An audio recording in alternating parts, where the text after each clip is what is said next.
Bonjour et bienvenue à la troisième battle de projet à Muséomix 2015. Pour cette battle, nous aurons deux intervenants pour les deux derniers projets que nous présenterons aujourd'hui et un troisième intervenant qui nous aidera à faire sortir de ces présentations et de les projets dans l'état dans lequel ils sont les meilleures choses ou les nouvelles choses que personne n'a dit jusqu'à le moment. Donc, je vous rappelle la formule. Nous donnerons 30 secondes à chaque projet pour se présenter très rapidement. Et après, chaque projet recevra pendant 2 minutes les demandes ou les interrogations des deux autres personnes dans le plateau. Donc, on va commencer pour la présentation des projets. À ma droite, pour le premier projet. Bonjour, donc je vais présenter le projet le plus rapidement possible. L'idée donc, le sujet, c'est le dépotoir du Rhône et tout ce qu'il contient en termes d'artefacts archéologiques et la démarche de l'archéologue pour parvenir à une déduction plausible sur la provenance et surtout l'usage de l'objet potentiel. Ça, c'est le pourquoi, c'est l'objectif. Le moyen qu'on va utiliser, c'est un dispositif qui mêle des objets réels et qui, lorsque on les prend dans un dépotoir, vont permettre de déclencher des systèmes interactifs qui vont reproduire peu ou prou le trajet intellectuel de l'archéologue.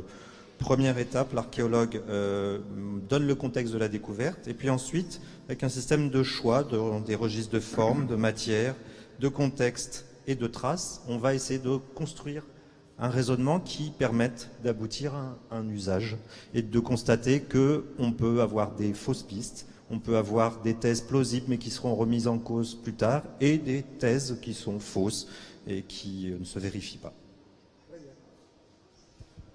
Alors, voyage en eau trouble, 9 minutes pour partager une expérience immersive, dans une expérience immersive, l'angoisse de l'inondation et de découvrir petit à petit différents objets, partager les témoignages de personnes qui ont vécu la chose et découvrir les objets que les gens utilisent, les légendes, pour conjurer un petit peu cette situation angoissante.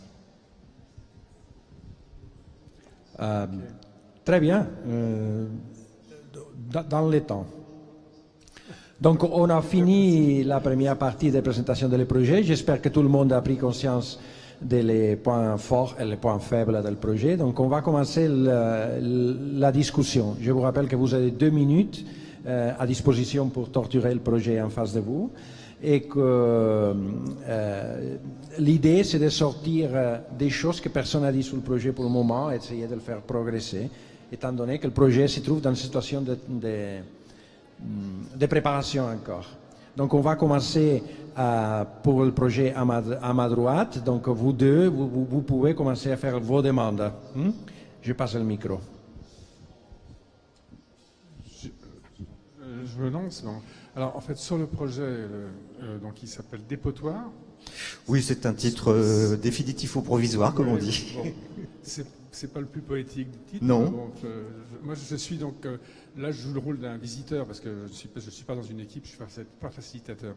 Donc, la question que je me pose sur ce projet-là, c'est quand j'arrive dans le musée, comment je rencontre l'application, enfin votre proposition. Comment je la prends en main? Alors la prise en main, elle va déjà commencer avec un signal visuel puisque ça va être un peu scénographié. Il va y avoir une espèce d'amas de déchets qui sont des déchets plus ou moins contemporains et plus ou moins archéologiques puisque tout est mêlé dans une stratigraphie, comme on dit. Et puis, dans ces objets, il y a des éléments de la scéno qui indiqueront qu'on peut les saisir. Et en les saisissant, a priori, on aura un écran en face qui sera tactile. On va déclencher un programme qui va permettre de rentrer dans ce petit cheminement intellectuel qui reproduit la démarche de l'archéologue.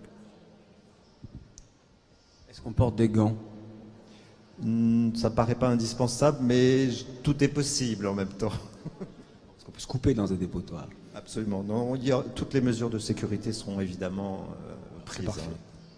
Les objets sont très hétérogènes. Enfin, c'est des choses qui viennent ici dans le musée, qui sont dans des vitrines très très différentes, j'imagine.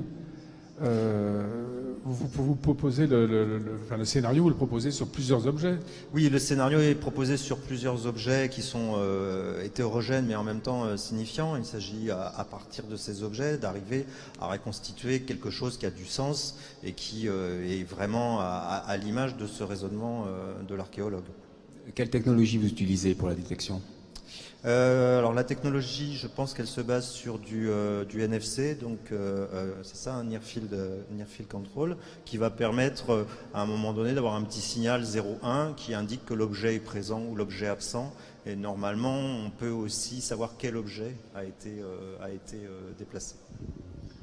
Très bien, donc les 2 minutes sont plus ou moins finies. Ouais. Donc on va passer au deuxième projet à interroger, donc, que c'est celle à ma gauche. Donc ils ont 2 minutes pour interroger ces projets. J'y arrive ? Vas-y. Voilà, donc j'arrive alors d'abord, j'aimerais savoir où est dans le musée votre propos, votre présentation. Est-ce qu'elle est dans une pièce spécifique, enfin, Elle est j'imagine. tout au bout du musée, tout au fond. L'endroit où le Rhône aurait tout charrié en cas d'inondation. Tout au bout, à la pointe du musée. Au fond, près du chaland. Elle aurait pu être ailleurs ou pas du tout ? Elle pourrait être ailleurs, oui. Parce que ce côté immersif, là, ça, c'est pas du tout le projet de l'autre projet qui est au contraire assez réflexif, je dirais. On pose une partie. Là, on est dans un truc où on est embarqué quand même, alors. Oui, tout à fait. Alors, on a choisi ce lieu là-bas, enfin, en tout cas, l'équipe que je soutiens a choisi ce lieu parce que c'était un lieu sombre et que pour l'expérience immersive, ils avaient besoin de calme, de sombre. Ils avaient besoin aussi d'avoir un environnement sonore qu'ils allaient pouvoir, teinter, ambiancer, pour bien plonger. Parce que l'expérience immersive, elle va surtout se faire sur le son. C'est ça qui va vraiment plonger les gens dans l'angoisse. Et ensuite, il y aura aussi des projections et ils auront surtout un dispositif assez original qui leur permettra, avec une lampe de poche, de découvrir tout au long de ces 9 minutes des objets disséminés dans l'espace qui vont déclencher après justement des informations sur ces objets, des discours, des choses narratives, etc. Et ce sont des objets qu'on retrouve, qui sont des reproductions qu'on retrouve dans le musée, que les gens pourront ensuite recontextualiser dans le musée. Voilà. Alors c'était un petit peu ma question. Là, on a un dispositif qui semble pas mal axé sur le sensoriel et l'émotionnel. Comment vous ménagez, ou pas d'ailleurs, la part plus, on va dire, didactique, transmission de connaissances? Justement, avec cette exploration avec la lampe de poche. Donc il va y avoir une petite courbe narrative quand même, avec, pendant ces 9 minutes, avec des ponctuations de sons, de témoignages, etc., plutôt sonores. Et ensuite, ils vont découvrir donc, les éléments d'information sur ces différents objets qui vont être par exemple le petit denier qu'on a trouvé dans la coque du chaland pour porter chance, des choses comme ça. Voilà. Et ça va permettre de... Enfin, moi, c'est un peu ma préoccupation sur dans tout ce qui va être réuni ici demain. C'est les gens arrivent, et, bon, il y a quelques médiations, il n'y en a pas des dizaines. Ils vont vers une médiation. Peut-être ils tombent par hasard dessus, parce que là, c'est un lieu qui n'est pas un lieu de hasard, c'est un lieu très très spécifique. Mais comme ils vont apprendre beaucoup de choses sur le reste du musée, est-ce que ça va les réenvoyer dans d'autres points? Est-ce que cette médiation-là va permettre de renvoyer les gens vers des... Tout à fait, puisque les pièces qui vont être, les 4 pièces qui vont être reproduites seront ensuite, on va pouvoir les retrouver dans le musée. Et en plus, ces pièces sont proches du lieu. Donc on est forcément passé devant avant d'aller au lieu et on repasse devant en repartant. J'ai encore une question encore. Je suis désolé, mais nous avons fini le temps. La logique, c'était 2 minutes de demande, donc des questions. Donc je vous invite à continuer votre discussion. Mais entre-temps, nous finissons cette 3e battle dans le Museo Mix 2015 à Arles. Bonne journée.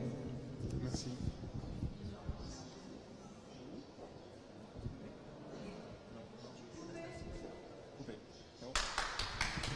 Merci beaucoup.